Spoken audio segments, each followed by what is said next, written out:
ang tamang panahon upang tayo ay bumangon. Tulad ng sinabi ko kanina, hindi lang isa ang magiging lucky bee natin ngayon. Kikilalanin natin ang second lucky bee of the day, Tita Malu.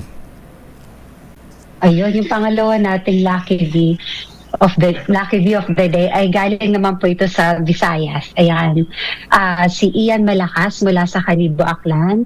Ay, gustong-gusto ko to ha. 25 years old lang si Alan, pero napaka-responsable niya sa kanyang pamilya. Ilang taon na rin siyang nagtitinda ng may sa canteen. And, yun, alam niyo ba, nag-graduate din siya ng civil engineering, no? Civil engineering. Wow. Graduate siya ng civil engineering. And nagre-review siya ngayon. Wow. Ayan, so, pero patuloy pa rin siya nagtitinda ng siomay habang nagre-review siya para meron siyang pantusto sa kanyang pag-aaral. Pero kahanga-hanga siya kasi talaga namang, pag nakapasa siya ng board exam, tulungan mo siya ka-vendor Lawrence, di ba? Oho. Ayun. Ngayon, mananalo ka, Ian Malakas, ng 3,000 pesos. At of course, meron siyang kasamang t-shirt and apron. Ayan. Congratulations. Yan, congratulations. Timo, ipilido pa lang malakas, ano? Malakas ang resistensya, malakas ang kanyang Malakas siya sa'yo. Kailangan pag pumasa siya ng board exam, tawagan ka niya para bibigyan natin siya ng trabaho, di ba? Opo. Ayun. Yan, Timo, ha. Bukod sa pagiging vendors, Timo, ganyan kalambot ang puso ni Tita Bibigay Malu. din ng trabaho. Oo. So, Ian, alam mo na, magkakaroon ka na ng trabaho. Kaugnay niyan, makakausap natin si Ian Malakas ng Kalibo, Aklan. Magandang gabi sa iyo, Ian. Magandang gabi po, sir. Ayan. Ayun. Kwentuhan mo kami tungkol sa iyong pagtitinda.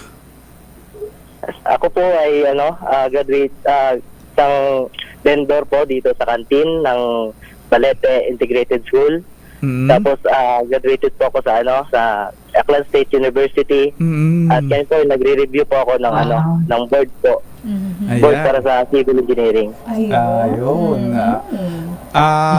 Good luck. Oo. Ano ba yung mga tinitinda mo? Parang ang sasarap at saka napakarami. Ano lang po, siomay po, tapos tinapay na may hotdog, tapos spaghetti na may tinapay din. Hindi na gardenia ba naman ang tinapay mo? Gardenia yan. Gardenia yan. Oo. Gaano karami yung nauubos mo araw-araw na siomay? Ano lang po, mga 5 kilo lang po na siomay. Pag 5 kilo, Madami yun. madami kasi bibilutin mo yun. Mga ilang piraso yung nabebenta mo? Umaabot po ng mga 600 pieces. 600 pieces. Ay, kumusta naman ang kita mo araw-araw? Okay naman po. Alam mo, Ahon din sa buhay, sa hirap. alam mo iyan nakakatuwa kasi ang hirap ng course niya, civil engineering. Ako nga ayoko maging, kaya nga nag-mascom ako eh. Kaya sabi ko, anong course mo? Mascom na.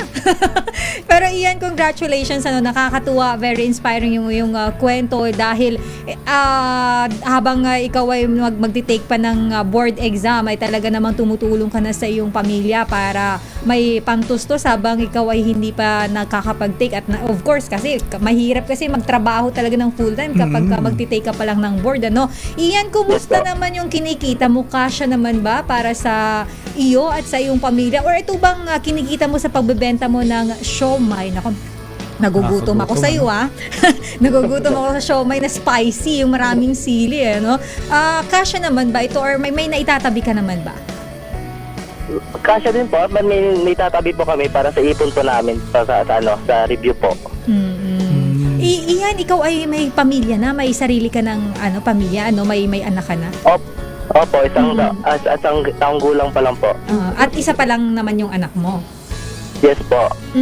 Ano ba yung ikaw bilang isang vendor, ano yung pinakamahirap na na-encounter mo sa pagtitinda mo? Kasi 'di ba, naglalako ka rin ba? Nag-iikot ka or may pwesto ka? May pwesto po ako sa kantin. Sa mismong canteen. Pero aside from that, sa bahay nyo, hindi ka na nagbebenta.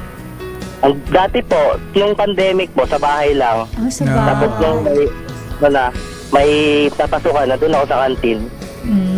Ayun. At dahil nga sabi mo marami 600 pieces ang nauubos araw-araw. Ang dami, no? Oh, for sure naman sana magtuloy-tuloy at lumakas. Kahit ba pumasa ka na ng i-claim na natin pumasa ka ng board, ikaw isa ng civil engineer. Itutuloy mo pa ba ang iyong pagtitinda or maghahanap ka na ng trabaho?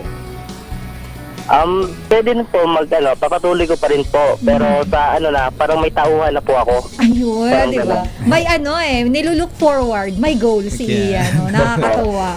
Oo, yan. Congratulations, Ian. At sana makatulong ay yung makukuha mong papremyo sa amin na pwede mo maging pampuhunan dyan sa tinitinda mong siomay. At good luck sa iyong review sa pag-e-exam. Yes. And nangako naman ang ating Lucky Bee host na bibigyan ka ng trabaho. Ayun. May pasamula ang exam. Ayun. Oo, Ang handa swerte ni kami. Ian. Oo, kasi bibihira kasi yung mga ganong tao. Oh, Ian, for the record, on air to. Kaya alam mo na, pwede mong sabihin, Tita Malu, kala ko po ba pwede akong tumawa? Oo. Biro lang. Totoo yan. Pag nangako yan si Tita Malay, talagang Talagang tuto pa rin ni Tita Malu yan. Tsaka hindi natin in-expect. Hindi ako nag-review ng kung sino yung mananalo ng Lucky Bee. Oo. Siguro habang inisip niya habang binabasa niya siguro, sino itong pangalawa? Bibigyan agad ng trabaho. Oo. Diba? Na-review na ni Tita Nag-text Malu. ako sa kanya. Oh. Nagkaroon na siya ng pamilya, nag-aaral pa rin siya, tapos tuloy-tuloy pa rin siya, di ba? Kahit may pamilya na rin siya. Mabuti yung ganun. Talagang yung pangarap. Nagsisikap. Opo, talagang yung pangarap walang makakahadlang at kung gusto mo talaga may paraan. Kaya sa ating mga kabendor na nais maging Lucky Bee o Lucky Vendor of the Day, mag-email lamang po kayo o mag-iwan ng sa amin na mensahe sa aming email address na kabendor25@gmail.com at sa aming fan page na kabendor o fan page at sa aming hotline na 0918-985-6153. Mga kabendor, weekend na naman. Time out muna sa inyong pagtitinda. Mag-relax at chill muna buong araw dahil sa San Miguel Flavored Beer.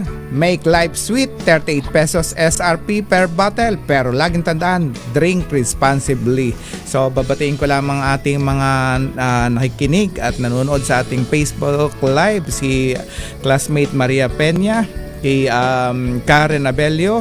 So sa mga tiga-Talisay, Batangas at Happy Co-op Month Santa Lucia Cooperative sa Tagaytay City. And of course, sa mga nanonood sa atin or nakikinig sa atin sa radyo, pwede nyo rin po kaming mapanood sa aming Facebook Live, DZRH News. Sa amin pong YouTube channel na DZRH News at Television. Live din po kami sa aming website at www.dzrhnews.com.ph. Ayan. At nationwide din po kaming napapanood sa mga cable channels. And of course, sa inyo pong mga radyo via 666 kHz. Yan, happy 85th anniversary sa mga taga Jesus is Lord movement na nagtitipon-tipon ngayon sa Quirino Grandstand. Malapit lang dito.